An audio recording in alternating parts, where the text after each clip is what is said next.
Mister বিস্টের ওইখানে একজন কাজ করতে একজন মুসলিম ক্রু 5 ওয়াক্ত নামাজ দেখে যে something is here in this Islam. 23 সালে বাংলাদেশের পরিসংখ্যান ব্যুরোর রিপোর্ট অনুযায়ী বাংলাদেশের সেই সময় প্রায় 25 লক্ষ তরুণ তরুণী বেকার বসেছিল। কিনে নিয়েছিলেন অ্যামাজন 2009 সালে 1.2 বিলিয়ন দিয়ে। বিধর্মী তারা নিজের অজান্তে সুন্নাহ ভিত্তিক ব্যবসা করতেছে। ইসলাম কখনো কারিগরি সম্পদ করতে বাধা দেয় না। উসমান রাদিয়াল্লাহু তাআলা আনহু পুরো কোটাই মুসলিমদের মধ্যে দান করে দিল। আপনি কি জানেন যে 10 জন সাহাবী দুনিয়াতে জান্নাতের খোঁজখবর পেয়েছিলেন তাদের মধ্যে 2 জনই ছিলেন ধন কুবের। একজনের নাম হচ্ছে উসমান বিন আফফান রাদিয়াল্লাহু তাআলা আনহু আর দ্বিতীয় জনের নাম হচ্ছে আব্দুর রহমান ইবনে আওফ রাদিয়াল্লাহু তাআলা আনহু।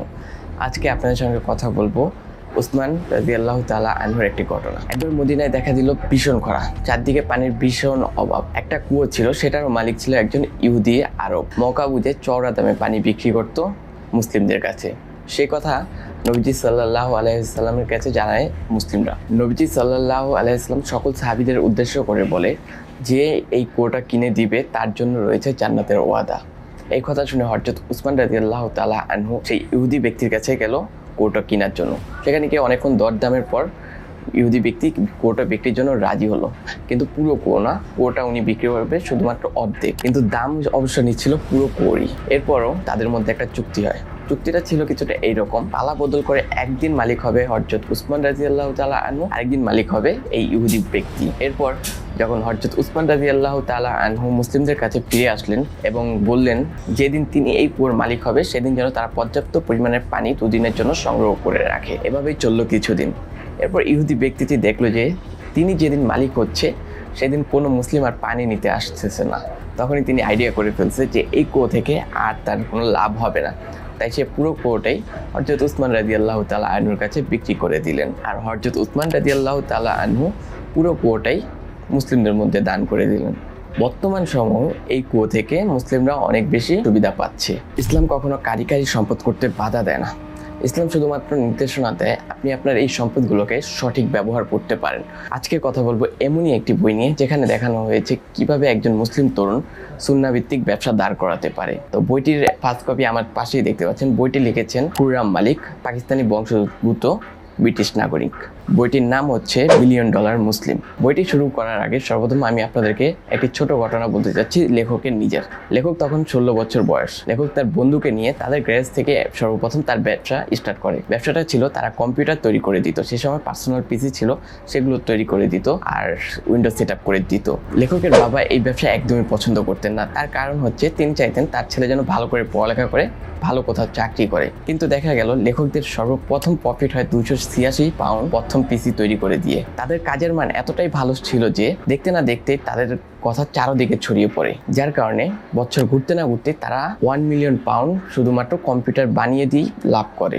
লেখক বিলিয়ন ডলার এই বইটিতে তার ছোট বড় যত অভিজ্ঞতা রয়েছে উদ্যোক্তা হওয়ার জন্য বা উদ্যোক্তা হওয়ার পিছিয়ে কি কাজ করেছে সেগুলো সবই এই বইয়ে উনি শেয়ার করেছে। বইটি অনেক মানুষের জীবন বদলে দিয়েছে। আপনার জন্য হতে পারে সমানভাবে কার্যকর। কেন একজন মুসলিম তরুণকে উদ্যোক্তা হওয়া দরকার? বর্তমান প্রেক্ষাপটে বাংলাদেশের দিকে যদি আপনি তাকান তাহলে আপনি দেখতে পারবেন অথবা আপনার কোনো পরিচিত বড় ভাই বড় বোন যারা সার্টিফিকেটধারী, অনেকগুলো সার্টিফিকেট তাদের কাছে রয়েছে, তারাও ঘরে বেকার বসে রয়েছে। একটা চাকরির জন্য তারা মানুষের ধারে ধারে ঘুরছে কিন্তু চাকরি পাচ্ছে না। আপনি জানলে অবাক হবেন 2023 সালে বাংলাদেশের পরিসংখ্যান ব্যুরোর রিপোর্ট অনুযায়ী বাংলাদেশের সেই সময় প্রায় 25 লক্ষ তরুণ তরুণী বেকার বসেছিল। তার মধ্যে 16,72,000 শুধুমাত্র তরুণ। এই বেকারত্ব বাড়ার কারণ কি? আপনি হয়তোবা ছোটবেলা থেকেই শুনেছেন বা আপনার বাবা মা বাবার আশেপাশে কেউ না কেউ আপনাকে এই কথাটা বলেছে যে লেখাপড়া করে যে গাড়ি ঘোড়া চড়ে সে।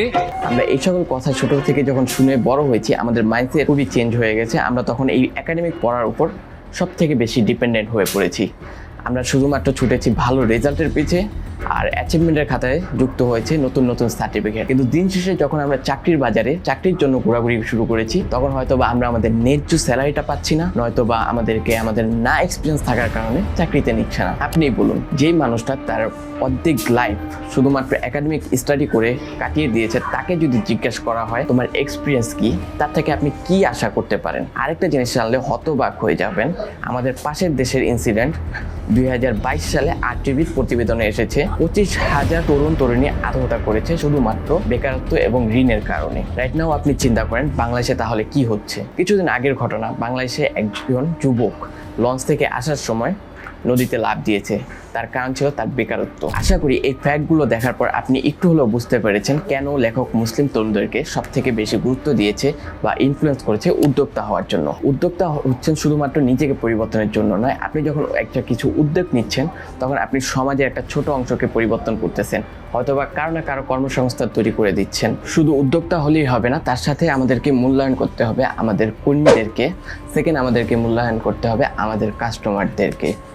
আপনাদেরকে একটা ছোট ঘটনা বলি, ছোট না বড় ঘটনাই বলি। এক লোক তার বেডরুম থেকে শুরু করেন তার একটা অনলাইন জুতার দোকান। তার দোকান থেকে যদি কেউ জুতা কিনতো তাহলে রিটার্ন দেওয়ার সুযোগ থাকতো গুনে গুনে 365 দিন পর্যন্ত। কোম্পানির গ্রাহক সেবাও ছিল নজর কাড়ার মতো। কর্মীদের বলে দেওয়াই থাকতো তারা যেন কখনো কল কাটে তাড়াহুড়া না করে। এমনও দেখা গেছে একটা কল চলেছিল প্রায় 9 ঘন্টা। ডু ইউ থিঙ্ক 9 ঘন্টা? এক ভদ্র মহিলা 6 জোড়া জুতা অর্ডার করে তার মার জন্য, কিন্তু দেখা গেল এই জুতাগুলো অর্ডার দেওয়ার কিছু দিনের মধ্যেই তার মা খুব অসুস্থ হয়ে পড়ে। তখন মহিলাটি টেনশনে পড়ে যায় যে এতগুলো জুতো দিয়ে তিনি কি করবেন। সে সময় তিনি সিদ্ধান্ত নেন এই জুতাগুলো তিনি রিটার্ন করে দিবেন। এই কথাটা যখন গ্রাহক সেবার লোকেরা জানতে পারে, তারা এমন একটা কাজ করে যা পুরো দুনিয়া অবাক হয়ে গিয়েছিল।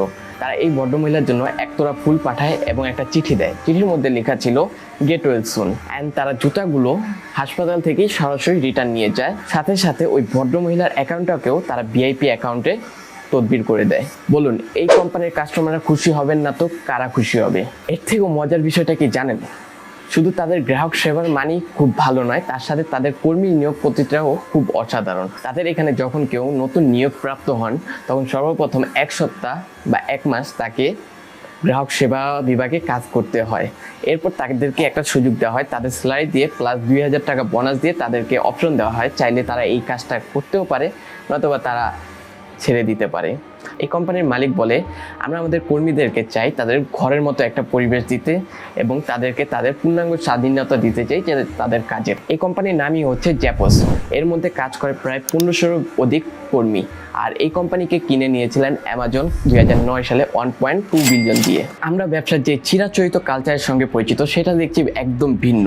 কারণ আমরা আমাদের আন্ডারে যারা কাজ করে তাদেরকে মানুষ হিসেবে গণ্য করি না, তাদেরকে গরু গাদার চেয়েও অদম ভেবে থাকি। আর ভালো ব্যবহারের কথা কি বলবো। এরপর দেখা যায় মাস শেষে যখন মাইনে দেওয়ার সময় আসে তখন আবার করি আরেক নাটক, টাকা নিয়ে নয় ছয় শুরু করে দিই। এটা তো শুধু গেল কর্মীদের বেলায়, ক্রেতাদের বেলায় তো এর থেকে করুণ অবস্থা। আমরা যারা ব্যবসা আছি বা ব্যবসা করি তারা তো গ্রাহক সেবা বলতে যে একটা সেবা রয়েছে সেই সম্পর্ক ন্যূনতম জ্ঞান রাখি না। আপনাকে যদি বলি কিছু ইনসিডেন্ট কথা, বাংলাদেশে আমরা তো সবাই জানি বাংলাদেশে সব থেকে বেশি মুসলমান, 90%-এর বেশি মুসলমান রয়েছে। কিন্তু এই ব্যবসায়ীদের মধ্যে যে মুসলমান হওয়ার এক ফোঁটা চিহ্ন রয়েছে সেটা দেখলে বোঝা যায় না। রমজান মাস যেখানে প্রতিটা দেশে খাবারের দাম কমিয়ে দেওয়া হয়, আর বাংলাদেশে তরমুজের সিন্ডিকেট করে তরমুজের দাম বাড়িয়ে দেওয়া হয়েছে। এমনও মানুষ গেছে যারা একটা টুকরা তরমুজ খেতে পারেনি তাদের কারণে। আপনাকে বাদ দিলাম এত দূরের কথা, আপনাকে যদি আমি কালকের ঘটনা একটা বলি। এক আপু ফেসবুকে জামা বিক্রি করতো, সে কিরকম প্রতারণা করেছে আপনি জানলে অবাক হয়ে যাবেন। সে পাকিস্তানি ড্রেস বলে তার ক্রেতাদেরকে গুলিস্তানের ড্রেস ধরিয়ে দিচ্ছিল, তাও চওড়া দামে। রাইট নাও আপনি চিন্তা করেন, তারা তাদের মুখে আওলায় যে তারা হচ্ছে মুসলমান, কিন্তু তাদের চারিত্রিক বৈশিষ্ট্যের মধ্যে মুসলমানের চিলে ফোটাও নেই। ইসলাম আপনাদেরকে যেই আদর্শ শিখেছে, আপনি যদি সেই আদর্শের শুধু ন্যূনতম 1% আপনার মধ্যে ধারণ করেন তাহলে আপনি কখনো কোনো মানুষের সঙ্গে প্রতারণা করে ব্যবসা করতে পারবেন না বা আপনার ক্রেতার সঙ্গে আপনি খারাপ ব্যবহার করতে পারবেন না। অপরদিকে দেখেন যেই মানুষগুলো বিধর্মী তারা নিজের অজান্তে সুন্নাভিত্তিক ব্যবসা করতেছে, তাদের ক্রেতাদেরকে সম্মান দিচ্ছে, তাদের গ্রাহকদেরকেও সম্মান দিচ্ছে। তারা সফল হবে না, সফল কি আমরা হব? আপনি যদি সুন্নাভিত্তিক ব্যবসা করেন তাহলে আপনি দেখবেন আপনি নিজের অজান্তে আল্লাহর সব থেকে প্রিয় ব্যক্তির মধ্যে একজন হয়ে যাবেন। দিন প্রচারের মাধ্যম হতে পারে ইসলাম। আপনি যদি ইন্দোনেশিয়ার দিকে তাকান তাহলেই দেখতে পারবেন আমাদের যে মুসলিম বণিকরা ছিল তারা বিভিন্ন সময় ব্যবসার কাজে বিভিন্ন দিকে ছুটতেন। তো এরকমই একটা ঘটনা যে ইন্দোনেশিয়ার মানুষ বা ইন্দোনেশিয়ার যে স্থানীয় মানুষরা ছিল এই মুসলিম বণিকদের ভিতরে চারিত্রিক বৈশিষ্ট্য এবং তাদের আদর্শের উপর এতটাই প্রভাবিত হয়েছিলেন যে তারা ইসলাম গ্রহণ করতে বাধ্য হয়েছিলেন তাদের এই চারিত্রিক বৈশিষ্ট্যের কারণে। বর্তমান সময় যদি আপনি দেখেন আপনার কাছে এই মোক্ষম সুযোগটা রয়েছে আপনার চারিত্রিক বৈশিষ্ট্য, আপনার পরিচয়, আপনার ইসলামকে মানুষের সামনে তুলে ধরার। কারণ প্রতিটা সময় আমরা কোনো না কোনো অমুসলিম দেশে বা অমুসলিম বা ভিন্নধর্মী মানুষের সঙ্গে লেনদেন করতেছি, কথা বলতেছি। সেখানে যদি আমরা আমাদের এই আদর্শ বা চারিত্রিক বৈশিষ্ট্যটা ফুটিয়ে তুলতে পারি তাহলে কতই না ভালো হয়। বলবেন না আপনি ওই মানুষটাকে আদর্শ হিসেবে গ্রহণ করেছেন, সে পৃথিবীর সর্বশ্রেষ্ঠ মানব যে এই সমাজকে নতুন পথ দেখিয়েছিলেন। তাই ব্যবসা হতে পারে আমাদের জন্য সর্বশ্রেষ্ঠ উপহার স্বরূপ, কারণ আমরা এই ব্যবসার মাধ্যমে আল্লাহর সাথে সরাসরি আরো কানেক্ট হতে পারতেছি, আমাদের ধর্মকে মানুষের সামনে তুলে ধরতে পারতেছি। তাই অবশ্যই আমাদের ব্যবসা হবে সুন্নাহ ভিত্তিক। আমরা সবসময় সবচেয়ে বেশি রিজিক নিয়ে টেনশন করি, আর আল্লাহ তাআলা বলে দিয়েছেন রিজিকের মালিক একমাত্র আল্লাহ তাআলা তিনি। কিন্তু পশু প্রাণীগুলো তারা তো রিজিক নিয়ে টেনশন করে না, রিজিক নিয়ে শুধুমাত্র টেনশন করি আমরা মানুষ। তারপরও আমরা চাই অসৎ উপায়ে ইনকাম করতে, কিভাবে মানুষের থেকে চুরি করে চামারি করে নেওয়া যায়, কিভাবে অন্যের টাকা নিজের পকেটে কোনোভাবে ঢুকাতে পারলে আমরা খুশি। কিন্তু আমরা যদি সুন্নাহ ভিত্তিক ব্যবসাকে গ্রহণ করি তাহলে আমরা সাথে সাথে আমাদের দিনকেও প্রচার করতেছি, আমরা আল্লাহর ঘনিষ্ঠ হচ্ছি, সঙ্গে সঙ্গে আমাদের ব্যবসাও বরকত বাড়বে ইনশাআল্লাহ। শেষমেশ একটা কথা বলতে চাই, ব্যবসা হোক হালাল উপায়, কারণ ব্যবসা আমাদের জন্য হালাল করা হয়েছে। আর ব্যবসাকে আমরা সুন্নাহ ভিত্তিক প্রতিটা মানুষের সামনে তুলে ধরবো, তাহলে দেখবেন সমাজ পরিবর্তন হবে। তো চলুন সুন্দরভাবে নিজের জীবনটাকে গুছাই, সুন্নাহ ভিত্তিক চলার চেষ্টা করি। আর যেতে যেতে একটা কথা বলতে চাই, মিস্টার বিস্টের কথা। দেখেন কিভাবে চারিত্রিক বৈশিষ্ট্য মানুষ আকৃষ্ট করে, এইটার মাধ্যমে বুঝবেন। মিস্টার বিস্টের ওইখানে একজন কাজ করতে একজন মুসলিম ক্রু, নাম তার হচ্ছে তারিক। তো একদিন মিস্টার বিস্টকে এক ব্রডকাস্টে জিজ্ঞাসা করা হয়, তারিক তোমার এখানে কাজ করার পর থেকে তোমার মধ্যে কি কি পরিবর্তন আসা শুরু হলো? মিস্টার বিস্ট বলল, ও কখনো ড্রিঙ্ক করে না, ও কখনো খারাপ ব্যবহার করে না, ওর মধ্যে যেই গুণগুলো রয়েছে, জিসাস যে গুণগুলোর কথা বলা হয়েছে সেই গুণগুলো ওর মধ্যে রয়েছে। মাঝে মধ্যে আমি টেনশনে পড়ে যাই ওর 5 ওয়াক্ত নামাজ দেখে, যে something is here in this Islam. ওর এই ব্যবহারের কারণে ইসলামের প্রতি এতটা আকৃষ্ট হয়েছে।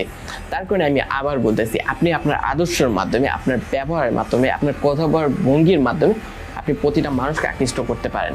আজকের মতো ভিডিও এখানে শেষ করতেছি। আপনাদের যদি আজকের এই বইটির এক্সপ্লেনেশন ভালো লেগে থাকে, আরও যদি আপনি এই বই সম্পর্কে জানতে চান, তাহলে এই $1 বিলিয়ন মুসলিম বইটি রকমারি থেকে অর্ডার করতে পারেন। বইটির মধ্যে অনেক বেশি ভ্যালু রয়েছে, যা আপনার মাইন্ডসেটকে চেঞ্জ করতে অনেক বেশি উপকারে আসবে। ভিডিওটি যদি আপনাদের ভালো লেগে থাকে তাহলে অবশ্যই লাইক দিবেন, আর পরবর্তীতে কোন বইয়ের এক্সপ্লেনেশন জানতে চাচ্ছেন সেটাও কমেন্ট করে জানাবেন। আর কোথায় কোথায় আমার এখনও সংশোধন করা দরকার নিজেকে ইমপ্রুভ করার জন্য, সেটাও কমেন্ট করে জানাতে পারেন। ভিডিওটি শেষ পর্যন্ত দেখার জন্য আপনাদেরকে ধন্যবাদ। আর আপনার যদি মন চায় তাহলে আপনি সাবস্ক্রাইব দিয়ে আমাদের সাথে থাকতে পারেন নতুন নতুন ভিডিওর জন্য। আপনাদেরকে ধন্যবাদ অ্যাগেন। আর আপনার জীবন এবং ব্যবসা দুটোই বরকতময় হোক। আসসালামু আলাইকুম, আল্লাহ হাফেজ।